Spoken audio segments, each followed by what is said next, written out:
pertahanan semesta adalah rakyat. Bagaimana cara menghancurkan? Bikin hoax, buka aib-aib, kesalahan-kesalahan kalau tahu ada, sekecil apapun. Biar habaib dengan habaib tarung, habaib tidak percaya dengan warga Nahdlatul Ulama atau Nahdlatul Ulamanya, biar Nahdlatul Ulama tidak suka kepada Ahlul Bait. Antar kiai dengan kiai 8 tahun yang lalu sudah pernah saya ingatkan. Apa yang terjadi? Arahnya kemana? Arahnya supaya Indonesia chaos, supaya kita tidak percaya, sehingga kita sesama kita tarung baku hantam, sehingga Indonesia tidak bisa akan maju. Selalu begitu yang diharapkan, sehingga Indonesia pecah-pecah. Wahai bangsaku yang kubanggakan, relakah negerimu terpecah belah? Jawab yang keras.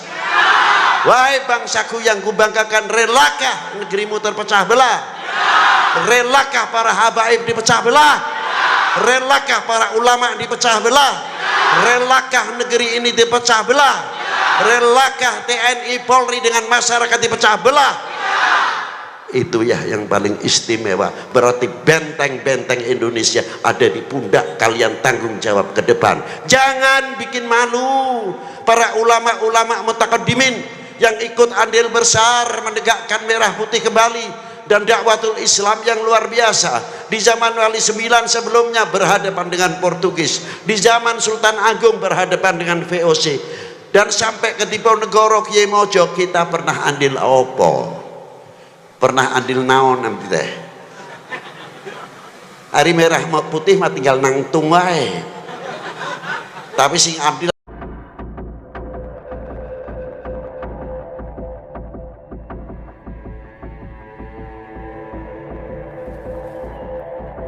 Assalamualaikum warahmatullahi wabarakatuh.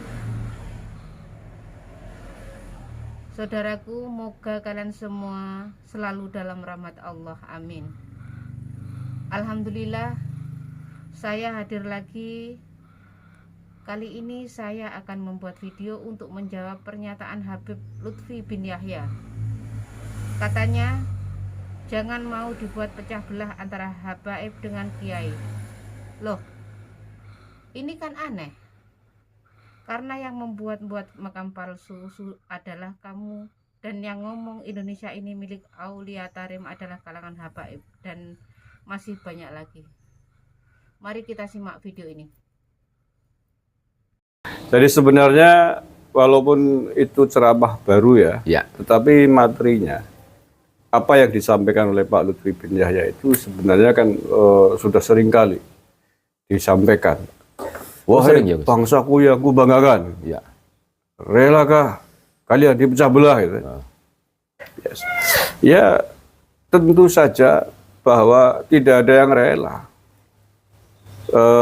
Masyarakat kita dipecah belah, bangsa ini dipecah belah. Termasuk apa yang kita suarakan selama ini kan dalam rangka bagaimana kita menjaga keutuhan negara kesatuan Republik Indonesia. Dalam rangka agar kita tidak terpecah belah, kita tidak diadu domba oleh kelompok pihak-pihak lain, termasuk oleh klan imigran dari Yaman, keturunan Yaman, yang menurut saya justru mereka lebih banyak memecah belah, lebih banyak memecah belah bangsa dan negara Republik Indonesia. Track recordnya ya guys ya. Lah iya, mengatakan bahwa Islam ini datang dari para klan Habib Yaman. Wah. Itu memecah belah. Iya, karena tidak sesuai dengan fakta sejarah. Iya, sepakat. Itu memecah belah antara keturunan Wali Songo dengan masyarakat Muslim di Indonesia. Ingin memisahkan sejarah. Ya. Kita tidak rela sejarah kita dipotong, dipisah, dipecah belah oleh siapapun. Sekarang saya balik bertanya kepada saudara-saudaraku semua, relakah sejarah kita dipotong, disimpangkan? Saya ingin bertanya kepada umat Islam khususnya, relakah ada dikatakan bahwa Islam yang membawa Islam pertama ke tanah Jawa katanya adalah Habib dari Yaman? Relakah ada dengan narasi itu? Relakah dikatakan bahwa Islam bahwa tanah Jawa Milik Nusantara itu milik Tarim? Tarim, Aulia Tarim. Relakah Kang Bejo? Yo ndak rela. Rela kan? Nggak rela. Oh iya. Tanah Jawa kok katanya kita itu milik Tarim. Bangsa Indonesia katanya milik Tarim, milik Aulia Tarim. Padahal tidak punya peran dalam. Dari mana sejarahnya? Nggak. Indonesia ya milik Indonesia, milik kita semua. Milik wali-wali Nusantara, milik bangsa Indonesia, bukan milik orang Yaman, bukan milik wali-wali dari Tarim. Wong kita saja yang pribumi ya, yang seharusnya lebih berat, tidak berani mengatakan seperti itu ya, guys. Iya. Tidak berani. Kang Bejo warga NU kan? Iya. Relakah Kang Bejo bahwa sejarah NU katanya yang mendirikan adalah mbahnya Habib? Wow, tidak bisa, tidak rela, tidak rela. Relakah ulama kiai Kang Bejo? 70 ulama kiainya Kang Bejo dikatakan lebih jelek dibanding satu Habib yang Bodoh. goblok. Oh. Ya tidak rela. Rela. Tidak rela, Gus. Justru itu. Dan apakah para Habib-Habib itu yang katanya mulia? Habib-Habib yang katanya ngalim, guru-guru mursyid, pimpinan Jatman, pimpinan sufi dunia, pernahkah mengingatkan kepada para Habib yang mengatakan begitu, yang mendoktrinkan bahwa katanya Jawa milik Tarim, Nusantara milik Tarim? Tidak ada satupun. Mengapa itu nggak diperingatkan? Berarti mereka rela bahwa Indonesia, tanah Jawa ini dikatakan sebagai milik Tarim. Tarim. Terus sekarang siapa yang memecah belah? Siapa yang ngobrak-ngabrik sejarah? Relakah Jatman sejarahnya dirubah oleh klan dari Yaman ini? Wah, tidak rela. Pasti itu. Makanya ngomong gampang, tapi ngomong harus dibuktikan. Lidah tidak bertulang. Lidah tidak bertulang. Jadi ngomongnya A tapi yang dilakukan B. Nah. Ngomongnya B yang dilakukan Z. Nah. Tuh. Jangan mau dibodohin kita dong. Justru kita semua ini sedang berbicara keras, berbicara lantang dalam rangka agar bangsa ini tidak terpecah belah. Iya. Tidak diadu domba. Kemarin ada Habib mengatakan, Banser mau ikuti Mbah Hasyim Asy'ari apa mengikuti Kiai Maduddin Usman. Itu kan dalam rangka memecah belah Banser dengan kiai-kiai Nusantara. Dengan fakta yang tidak benar. Kiai Maduddin Usman tidak memusuhi Hadratus Syekh Mbah Hasyim Asy'ari. Beliau pengurus PBNU yang sangat ta'zim, sangat menghormati Hadratus Syekh Mbah Hasyim Asy'ari. Dalam pidato-pidatonya sering saya mendengarkan beliau mengajak bagaimana kita ikut terus menjaga ajaran-ajaran Mbah Hasyim Asy'ari. Itu kan doktrin ceramah yang ingin memecah belah Banser dengan kiai NU. Gak benar. Itu yang menyampaikan seorang Habib. Keturunan Habib atau klan dari Yaman di Banyumas. Iya. Namanya siapa tuh? Muhammad Al-Habsyi. Muhammad Al-Habsyi. Nah, ini contoh. Belum lagi kalau kita tarik di Bogor tuh ada pernah juga yang mengatakan tuh klan dari Yaman tuh. Saudara-saudara ibu, jangan pernah izinkan anak ibu menjadi masuk Ansor. Masuk Ansor Banser. Oh iya iya. Saya yang ngomong, titik. Kalau tidak terima silahkan. Nah, sekarang yang memecah belah siapa? Yang memecah belah kita atau mereka atau saudara-saudara kalian klan Yaman itu? Kan begitu kan? Relakah ulama Nusantara di Banyumas namanya Mbah Malik Hadratus Mbah Malik bin Kiai Muhammad Ilyas dikatakan menjadi anak keturunan Yaman? Menjadi bin Yahya. Menjadi bin Yahya? Kita nggak rela kan? Nggak rela, Gus. Oh saya yang bukan terahnya saja ngamuk. Ya, karena beliau terah Pangeran Diponegoro. Relakah Pangeran Diponegoro tanah air ini diaku sebagai keturunan Yaman? Menjadi Ba'abud. Ada yang menjadi Ba'abud, ada yang menjadi bin Yahya. Bin Yahya. Kita nggak rela, Mas. Bapak-bapak, ibu-ibu, kiai-kiai NU nih, Nun Sewu. Panjenengan semua relakah panjenengan dihinakan, direndahkan, katanya 70 panjenengan. Dibanding satu Habib bodoh. Kalah. Masih kalah mulia, masih lebih mulia Habib bodoh.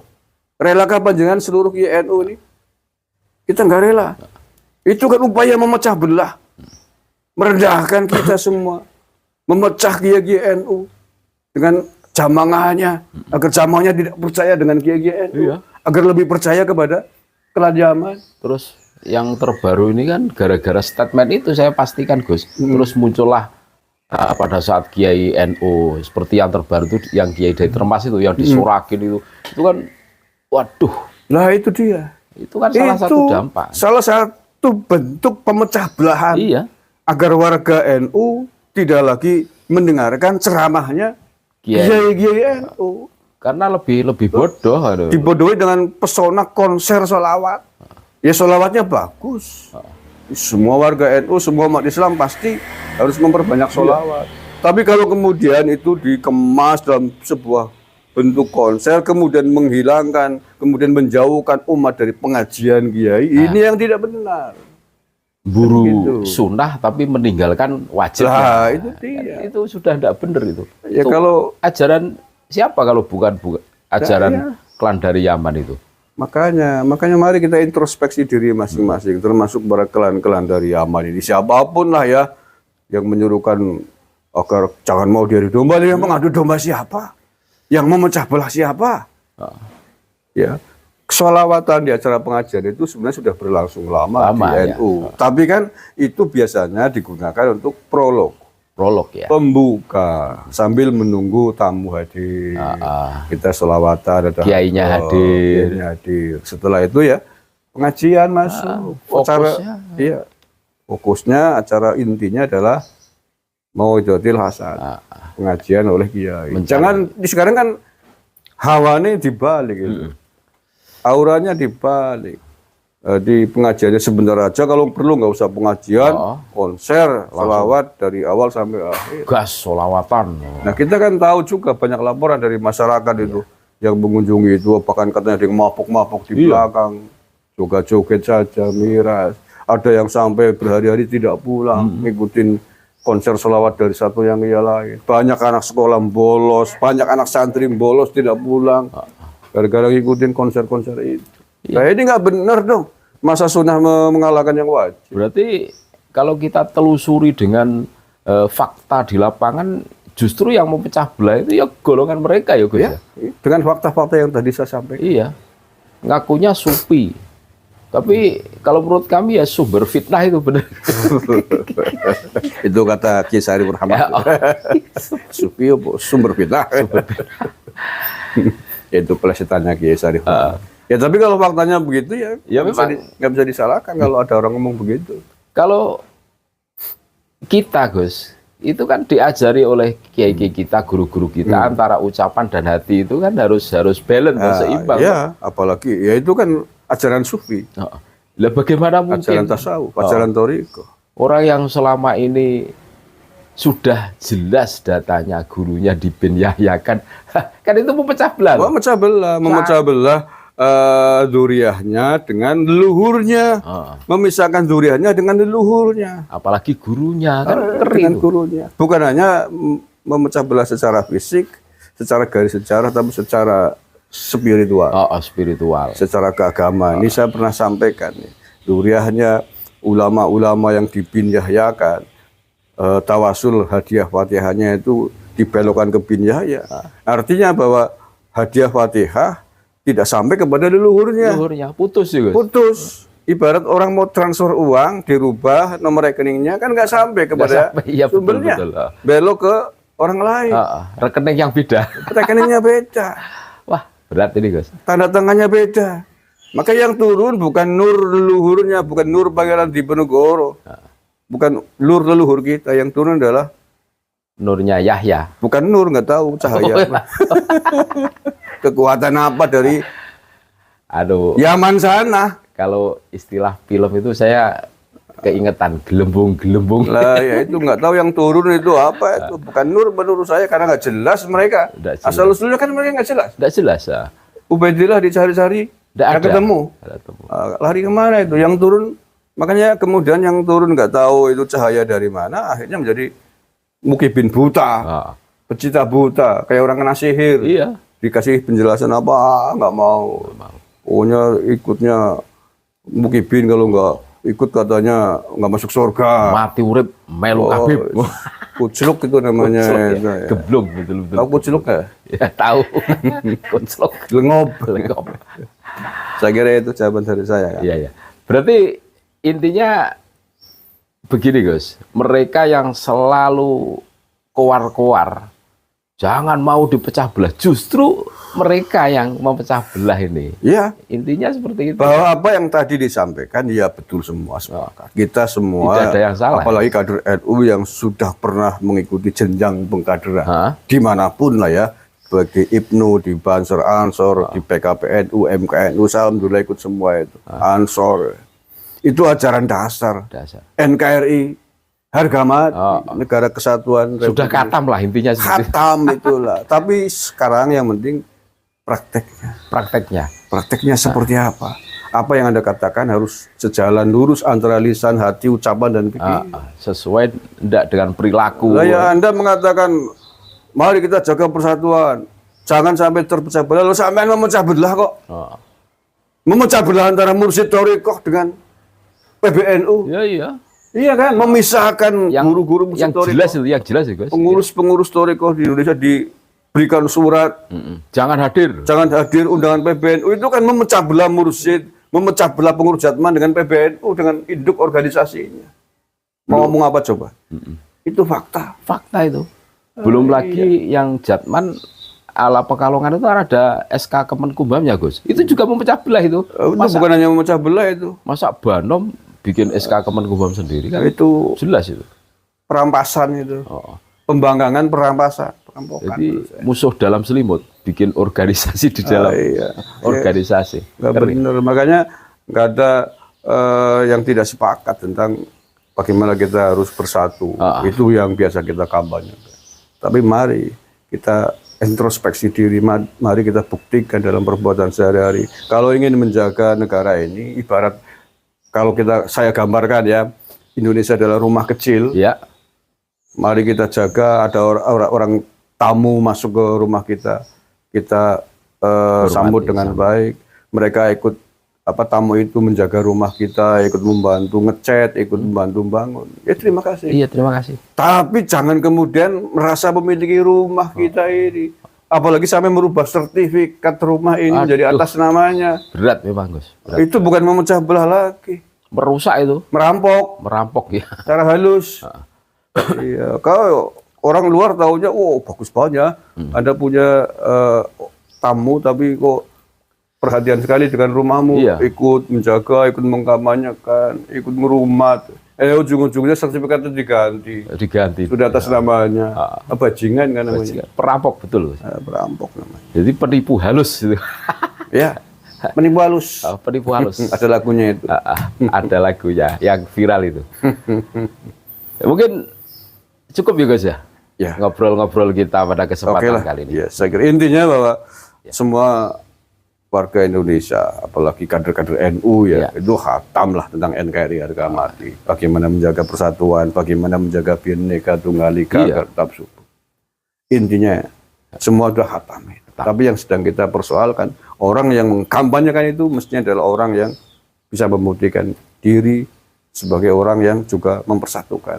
Jangan ngomongnya A di luar, di belakang B di belakang paling rusak, ngerampok sejarah, bikin makom palsu, sejarah NU disimpangkan, Jatman mau dikangkangi, apa-apaan. Ini jelas sudah. Itulah. Terima kasih Gus ya atas ngobrol-ngobrolnya pada kesempatan kali ini. Mudah-mudahan ini bermanfaat buat saudara-saudara kami sebangsa setanah air. Terima kasih banyak. Tetap NKRI harga mati, Nusantara milik kita. Dan jangan mau dipecah belah, tapi dalam rangka sesuatu yang real ya Gus ya. Jangan mau dibodohi lagi. Terima kasih. Assalamualaikum warahmatullahi wabarakatuh. Waalaikumsalam warahmatullahi wabarakatuh.